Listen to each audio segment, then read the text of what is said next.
I think it's merit to put spotlight on the cement sector because almost unequivocally, everybody who's come on the channel has said that the one bucket which might actually do well is cement. Now, 2024, of course, was a year of mergers and acquisitions for the sector at large. 10 deals this year. Mihika tracks this very closely and joins in with the details of these deals and which companies have become larger than what they were in 2023. Mihika, over to you. Thank you for that. You know, cement as a pack has seen three major trends. One is declining prices, subdued demand, but something that stood out was the surge in merger and acquisition deals in 2024.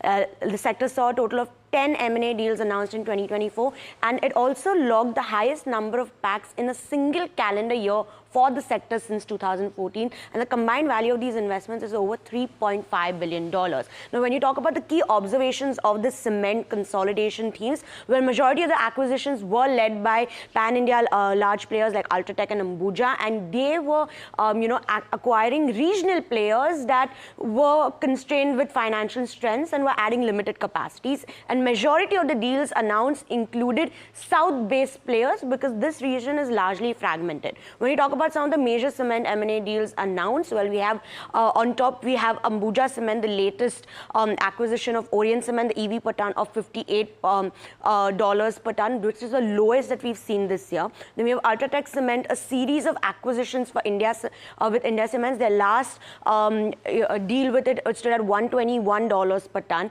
Previously, before that, when they acquired a smaller stake, that stood at $88 per ton. Between that, Ambuja Cement also acquired Penna Cements, the entirety of that, which will soon be merged with the parent company.